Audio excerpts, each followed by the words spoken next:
मधुबाला की बहन कहती हैं, मुगल आजम की शूटिंग के दौरान उन्हें जंजीरों से बांध दिया जाता था।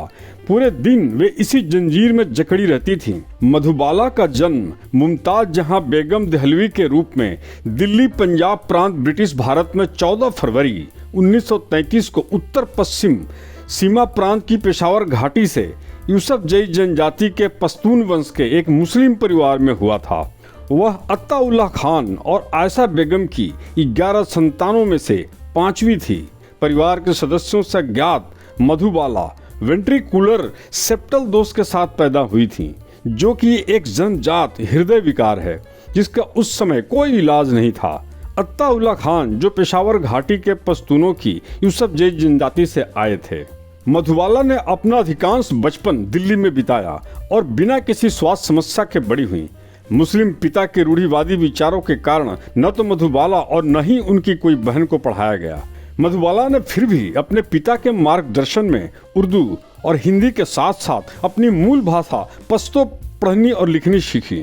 शुरू से ही फिल्म देखने की शौकीन मधुबाला अपनी मां के सामने अपने पसंदीदा दृश्यों को प्रदर्शन करती थी और मनोरंजन करने के लिए अपना समय नृत्य और फिल्मी पात्रों की नकल करने में बिताती थी। रूढ़िवादी परवरिश के बावजूद मधुबाला ने बचपन में ही एक फिल्म अभिनेत्री बनने का लक्ष्य रखा, जिसे उनके पिता ने सख्ती से अस्वीकार कर दिया। 1940 में अत्ताउल्लाह खान एक वरिष्ठ अधिकारी के साथ दुर्व्यवहार पर कंपनी से निकाल दिए गए।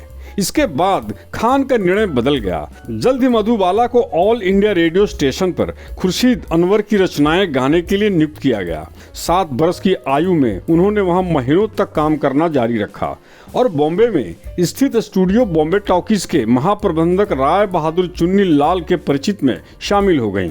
चुन्नी लाल जो मधुबाला को पसंद करते थे, उन्हें खान साहब को एक बेहतर जीवन शैली के लिए बम्बई जाने का सुझाव दिया।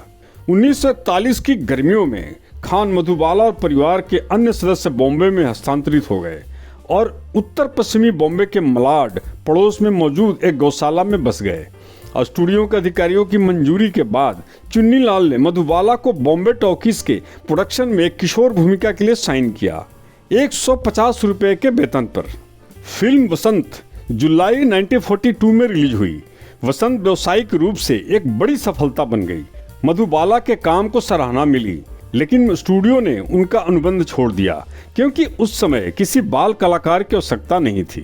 बाद में उन्हें शहर में कम वेतन वाली अस्थायी नौकरियां मिली, लेकिन आर्थिक रूप से संघर्ष करना जारी रखा। बॉलीवुड में उनका प्रवेश बेबी मुमताज के नाम से हुआ। देविका रानी उनकी पहली फिल्म बसंत में, जो 1942 में बनी थी, उनके अभिनय से बहुत प्रभावित हुई तथा उनका नाम मुमताज से बदलकर मधुबाला रख दिया। यह नाम उस वक्त के सुप्रसिद्ध हिंदी कवि हरिकृष्ण प्रेमी इन्होंने दिया था। उन्हें बॉलीवुड में अभिनय के साथ साथ अन्य तरह के प्रशिक्षण भी दिए गए। 12 वर्ष की आयु में उन्हें वाहन चलाना आता था। 1944 में बॉम्बे टॉकीज के प्रमुख और पूर्व नेत्री देविका रानी ने अत्ताउल्लाह खान को मधुबाला को ज्वार भाटा 1944 में भूमिका के लिए बुलाया। मधुबाला को फिल्म नहीं मिली, लेकिन खान ने अब फिल्मों में एक संभावना को देखते हुए अस्थायी रूप से बॉम्बे में बसने का फैसला किया। परिवार फिर से मलाड में अपने स्थायी निवास पर लौट आया और खान और मधुबाला काम की तलाश में शहर भर के फिल्म स्टूडियो में बार बार आने लगे। मधुबाला जल्द ही चंदूलाल शाह के स्टूडियो रंजीत मूवी टोन के साथ ₹300 के मासिक भुगतान पर 3 साल के अनुबंध पर हस्ताक्षर कर लिए। मधुबाला ने अपना फिल्मी करियर जारी रखा। रंजीत की 5 फिल्मों में छोटी भूमिकाएं निभा रही मुमताज महल 1944, धन्ना भगत 1945, राजपुतानी 1946, फुलवारी 1946 और पुजारी 1946, उन सभी में उन्हें बेबी मुमताज के रूप में श्रेय दिया गया था। इन वर्षों में उन्हें कई समस्याओं का सामना करना पड़ा। 1945 में फुलवारी की शूटिंग के दौरान मधुबाला ने खून की उल्टी की, जिससे उनकी बीमारी का पूर्वाभास हो गया, जो धीरे धीरे जड़ पकड़ रही थी। बचपन से ही मधुबाला धून की पक्की थी। छोटी आयु में ही काम के बोझ के कारण मधुबाला को स्कूल जाने का मौका नहीं मिला, लेकिन इस मजबूत इरादों वाली लड़की ने 17 वर्ष की आयु तक धारा प्रवाह अंग्रेजी सीख ली थी। उन्होंने गाड़ी चलाना 12 वर्ष की आयु में ही सीख लिया था। उन्हें जब समय मिलता तब वह लॉन्ग ड्राइव पर निकल पड़ती थीं।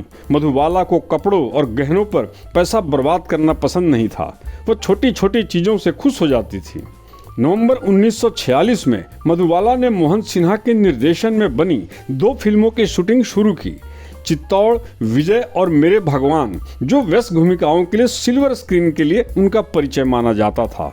मुख्य भूमिका में मधुबाला की पहली परियोजना सोहराब मोदी की दौलत थी, लेकिन इसे अनिश्चित काल के लिए स्थगित कर दिया गया था। एक प्रमुख महिला के रूप में उनकी शुरुआत केदार शर्मा के फिल्म नील कमल से हुई, जिसमें उन्होंने नवोदित कलाकार राज कपूर और बेगम पारा के साथ अभिनय किया। मार्च 1947 में रिलीज हुई नील कमल दर्शकों के बीच लोकप्रिय थी और मधुबाला के लिए व्यापक सार्वजनिक पहचान हासिल की थी। इसके बाद उन्होंने राज कपूर के साथ चित्तौड़ विजय और दिल की रानी दोनों में वापसी की, जिनमें से 1947 में अमर प्रेम भी रिलीज हुई। मेरे भगवान में उनके काम से प्रभावित होकर निर्देशक मोहन सिन्हा ने उन्हें मधुबाला को अपने पेशेवर नाम के रूप में लेने का सुझाव दिया। मधुबाला को सफलता लाल दुपट्टा 1948 से मिली, पराई आग 1948 में, पारस और सिंगार दोनों 1949 में। उनकी सहायक भूमिकाएं भी उनकी आलोचनात्मक प्रशंसा के साथ मुलाकात की और उन्हें संगीत में व्यावसायिक सफलता मिली। दुलारी 1949, जिसमें उन्होंने टाइटैनिक को चिन्हित किया था। इसके अलावा 1949 में मधुबाला ने कमल अमरोही के महल में एक फीमेल फेटल का किरदार निभाया था, जो भारतीय सिनेमा की पहली हॉरर फिल्म है। 1950 के दशक के दौरान सबसे लोकप्रिय और सबसे अधिक भुगतान पाने वाले भारतीय मनोरंजनकर्ताओं में से एक मधुबाला 2 दशक से अधिक समय तक फिल्म में सक्रिय थीं और उन्हें 70 से अधिक चलचित्रों में भूमिकाएं निभाई, जिनमें महाकाव्य नाटक से लेकर सामाजिक हास्य शामिल थे। नील कमल 1947 और अमर 1954, हॉरर फिल्म महल 1949 और रोमांटिक फिल्म बादल 1951 और तराना 1951 से पहचान हासिल की। एक संक्षिप्त झटके के बाद मधुबाला को मिस्टर एंड मिसेज 55 1955 में, चलती का नाम गाड़ी 1958 में और हाफ टिकट 1962 में, क्राइम फिल्मों में हावड़ा ब्रिज और काला पानी दोनों में लगातार आलोचनात्मक और व्यावसायिक सफलता मिली 1958 में, और संगीत में बरसात की रात 1960 में। ऐतिहासिक महाकाव्य नाटक मुगल आजम 1960 में मधुबाला के अनारकली के चित्रण ने उन्हें व्यापक प्रशंसा और सर्वश्रेष्ठ अभिनेत्री श्रेणी में फिल्म फेयर पुरस्कार के लिए नामांकित किया। मुगल आजम उस समय भारत में सबसे अधिक कमाई करने वाली फिल्म के रूप में उभरी, जिसके बाद उन्होंने फिल्म में छीट-फूट रूप में काम किया। फिल्म शराबी 1964 में अपनी अंतिम उपस्थिति दर्ज की। अभिनय के अलावा उन्होंने अपने production house Madhubala private limited के तहत 3 फिल्मों का निर्माण किया, जिसे 1953 में उनके द्वारा सह-स्थापित किया गया था। मजबूत गोपनीयता बनाए रखने के बावजूद मधुबाला ने अपने व्यापक परोपकारी कार्यों के लिए और अभिनेता दिलीप कुमार, जिनसे उन्होंने 1951 से 1956 तक डेट किया, और अभिनेता गायक किशोर कुमार के साथ अपने संबंधों के लिए महत्वपूर्ण मीडिया कवरेज अर्जित किया, जिनसे उन्होंने 1960 में शादी की। वैवाहिक जीवन उसके स्वास्थ्य की विफलता के साथ मेल खाता है। वह वेंट्रिकुलर सेप्टल दोष के कारण सांस फूलने और हेपेटाइटिस के आवर्ती मुकाबलों से पीड़ित थी। अंततः 36 वर्ष की आयु में उनकी मृत्यु हो गई। चेहरे द्वारा भावाभिव्यक्ति तथा नजाकत उनकी प्रमुख विशेषताएं थी। उनके अभिनय, प्रतिभा, व्यक्तित्व और खूबसूरती को देखकर यही कहा जाता है कि वो भारतीय सिनेमा की अब तक की सबसे महान अभिनेत्री थी। वास्तव में हिंदी फिल्मों के समीक्षक मधुबाला के अभिनय काल को स्वर्ण युग की संज्ञा से सम्मानित करते हैं। मधुबाला ने दिलीप कुमार से प्यार किया। वह एक्टर प्रेमनाथ के साथ भी कुछ वक्त तक रिश्ते में रहीं, पर कोई भी रिश्ता आजीवन उनके साथ नहीं रहा। यहाँ तक कि किशोर कुमार से शादी करने के बाद भी मधुबाला अकेली ही रहीं और हमेशा रोती रहीं। किशोर कुमार और मधुबाला ने चलती का नाम गाड़ी और हाफ टिकट जैसी फिल्मों में साथ काम किया था और एक दूसरे के करीब आ गए थे। धीरे धीरे दोनों में प्यार हो गया और एक दिन किशोर कुमार ने मधुबाला को शादी के लिए प्रपोज किया था और उन्होंने तुरंत हाँ कह दिया था। मधुबाला और किशोर कुमार ने साल 1960 में शादी रचाई थी। मधुबाला जब इलाज के लिए लंदन रवाना हो रही थी तो उसके पहले ही किशोर कुमार ने उन्हें प्रपोज कर दिया और शादी कर ली। इसके बाद मधुबाला लंदन चली गईं। लंदन में डॉक्टरों ने जटिलताओं के डर से उनका ऑपरेशन करने से इनकार कर दिया और इसके बजाय मधुबाला को किसी भी तरह के तनाव और चिंता से बचने की सलाह दी। उसे कोई भी बच्चा पैदा करने से मना कर दिया गया और उसे 2 साल की जीवन प्रत्याशा दी गई। बहन मधुर के मुताबिक मधुबाला अपनी शादीशुदा जिंदगी में खुश नहीं रह पाई क्योंकि किशोर कुमार के पास उनके लिए समय ही नहीं था और बहुत ट्रैवल करते थे। वो अपने शोज और रिकॉर्डिंग में बहुत बिजी रहते थे। वहीं मधुबाला को डॉक्टरों ने कहा था कि वो सिर्फ 2 साल ही जी पाएंगी। वो अकेलेपन में खूब रोती थी। लंदन से मधुबाला और किशोर बाद में बॉम्बे लौट आए और वहां बांद्रा में किशोर के कॉटेज में शिफ्ट हो गईं।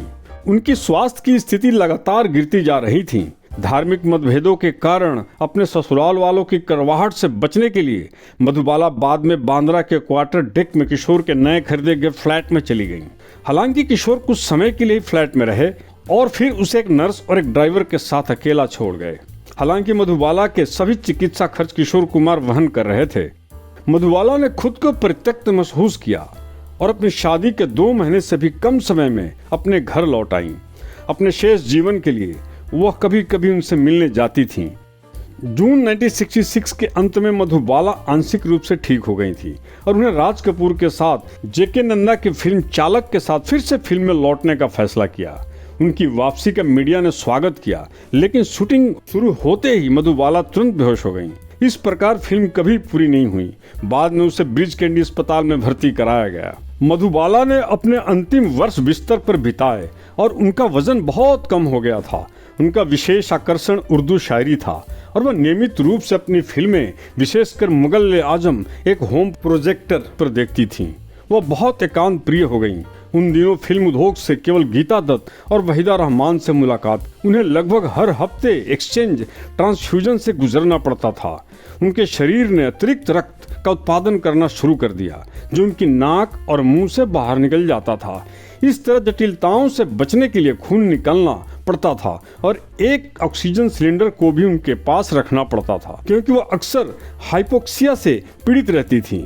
फिल्म चालक की घटना के बाद मधुबाला ने अपना ध्यान फिल्म निर्देशन की ओर लगाया और फरवरी 1969 में फर्ज और इश्क नामक अपने निर्देशन की शुरुआत की। 1969 की शुरुआत तक मधुबाला के स्वास्थ्य में गंभीर रूप से बड़ी गिरावट आई। इसी वर्ष उन्हें पीलिया हुआ और यूरिनल लिसिस और हेमेटूरिया होने का पता चला था। मधुबाला के दिल में छेद था जिसका उस दौर में कोई खास इलाज नहीं था। 22 फरवरी की आधी रात को मधुबाला को दिल का दौरा पड़ा। 36 साल की उम्र में 9 दिन बाद 23 फरवरी की सुबह 9:30 बजे उनकी मृत्यु हो गई। मधुबाला अपने जमाने की बेहद खूबसूरत अभिनेत्री थी। मधुबाला की खूबसूरती और उनकी एक्टिंग का हर कोई कायल था। मधुबाला को उनकी निजी डायरी के साथ सांता क्रूज, बॉम्बे में जुहू मुस्लिम कब्रिस्तान में दफनाया गया था। उनका मकबरा संगमरमर से बनाया गया था और शिलालेखों में कुरान की आयतें और पद्म समर्पण शामिल है। मुगल-ए-आजम और बरसात की रात बैक टू बैक ब्लॉकबस्टर सफलताओं ने बॉक्स ऑफिस इंडिया को मधुबाला को 1960 की सबसे सफल अग्रणी महिला के रूप में उल्लेखित करने के लिए प्रेरित किया।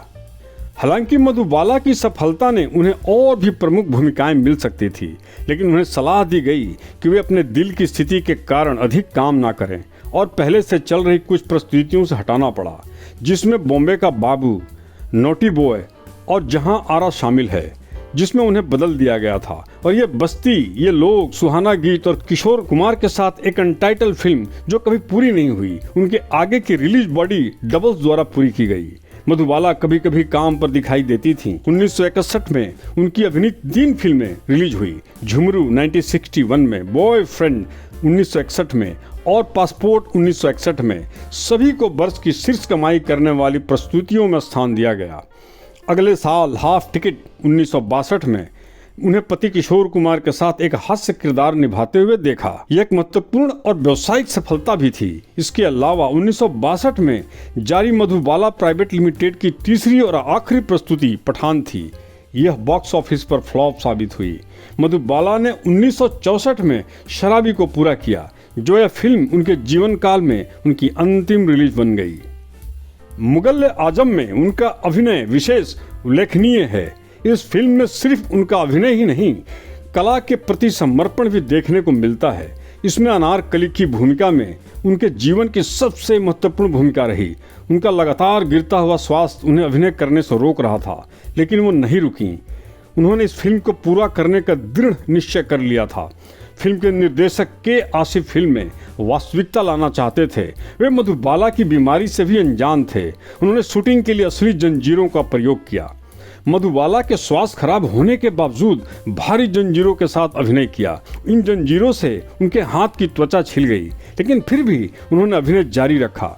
मधुबाला को उस समय न केवल शारीरिक अपितु मानसिक कष्ट भी थे। दिलीप कुमार से विवाह न हो पाने की वजह से वह अवसाद से पीड़ित हो गई थी। इतना कष्ट होने के बाद भी इतना समर्पण बहुत ही कम कलाकारों में देखने को मिलता है। 5 अगस्त 1960 को जब मुगल-ए-आजम प्रदर्शित हुई तो फिल्म समीक्षकों तथा दर्शकों को भी उनकी मेहनत और उनका लगन साफ साफ दिखाई पड़ी। असल में मधुबाला की मेहनत थी जिसने इस फिल्म को सफलता के चरम तक पहुंचाया। इस फिल्म के लिए उन्हें फिल्म फेयर पुरस्कार के लिए नामित किया गया था। हालांकि यह पुरस्कार उन्हें नहीं मिल पाया। कुछ लोग संदेह व्यक्त करते हैं कि मधुबाला को यह पुरस्कार इसलिए नहीं मिल पाया क्योंकि वह घूस देने के लिए तैयार नहीं थी। 2013 में मधुबाला की बहन मधुर भूषण ने फिल्म फेयर को बताया था कि अभिनेता प्रेमनाथ से प्यार हो गया था, लेकिन यह रिश्ता केवल 6 महीने तक चला और धर्म के आधार पर टूट गया। बाद में मधुबाला दिलीप कुमार के करीब आईं। वह रिश्ता ज्यादा आगे नहीं बढ़ सका। मधुबाला की बहन मधुर भूषण ने उनके आखिरी दिनों को लेकर चौंकाने वाला खुलासा किया था। वे कहती हैं, मधुबाला के दिल में छेद का पता तब चला जब वह 1954 में मद्रास में SS वासन की चालक की शूटिंग कर रही थी। हालांकि यह फिल्म कभी पूरी नहीं हो पाई। वह खून की उल्टियां करती थी। मधुबाला को 3 महीने बेड रेस्ट की सलाह दी गई थी, लेकिन वह काम करती रहीं। मधुबाला की बहन कहती हैं, मुगल-ए-आजम की शूटिंग के दौरान उन्हें जंजीरों से बांध दिया जाता था। पूरे दिन वे इसी जंजीर में जकड़ी रहती थीं। शूटिंग खत्म होने के बाद उसके हाथ नीले पड़ जाते थे। दिल की बीमारी की वजह से उनकी हालत खराब होती गई। डॉक्टर ने कहा था कि वह सिर्फ 2 साल जिंदा रह पाएंगी। वह शूटिंग में खाना खाने से भी मना कर देती थी क्योंकि उन्हें जेल के दृश्यों के लिए दुखी और थका हुआ दिखाना होता था। उनके शरीर में आवश्यक मात्रा से ज्यादा खून बनने लगा था और ये खून उनकी नाक और मुंह से बाहर आ जाता था। मधुबाला को 1-2 नहीं बल्कि कई गंभीर बीमारियां थी, जिनके चलते न सिर्फ मधुबाला का करियर खत्म हो गया बल्कि इसने उनकी जिंदगी को ही निगल लिया। डॉक्टर घर आकर उनके शरीर से खून निकालते थे। अपने आखिरी दिनों में वह हर समय खांसती रहती थी। हर 4 से 5 घंटे में उन्हें ऑक्सीजन देना पड़ता था, नहीं तो उनकी सांस फूल जाती थी। वह 9 साल तक बिस्तर पर पड़ी रहीं। उनके शरीर में सिर्फ हड्डियां बची थी। खुद को देखकर वह हमेशा रोती रहती और कहती, मुझे जिंदा रहना है, मुझे मरना नहीं है। डॉक्टर कब इलाज निकालेंगे? आखिरी दिनों में दिलीप कुमार उनसे मिलने आते रहे। मधुबाला जीना चाहती थी और फिल्मों में भी अभी और काम करना चाहती थी, लेकिन उनकी ये ख्वाहिश पूरी नहीं हो सकी। कहा जाता है कि मौत के वक्त मधुबाला ने खूब मेकअप कर रखा था। 22 फरवरी 1969 की रात को उनकी छाती में बहुत तेज दर्द उठा। वह समझ चुकी थी कि अब आखिरी वक्त आ गया है। ऐसे में उन्होंने अपने निर्देशक शक्ति सामंत को फोन करके बुलाया। उनकी कई फिल्मों में वह काम कर चुकी थी और वह उनकी काफी इज्जत करती थी। इस बारे में खुद शक्ति सामंत ने बताया था कि जब वह मधुबाला के पास पहुंचे तो एकदम कमजोर हो गई थी, लेकिन उन्होंने मेकअप कर रखा था। शक्ति ने जब मेकअप का कारण पूछा तो मधुबाला ने उनसे कहा कि दादा, आपने मुझे हमेशा ऐसे ही देखा है, आपने ही मुझे ग्लैमरस बनाया। उनके आगे वह कुछ कह पाती कि उन्होंने दम तोड़ दिया। उस वक्त वहाँ मधुबाला के अलावा वहाँ मधुबाला के माता पिता और शक्ति सामंत मौजूद थे।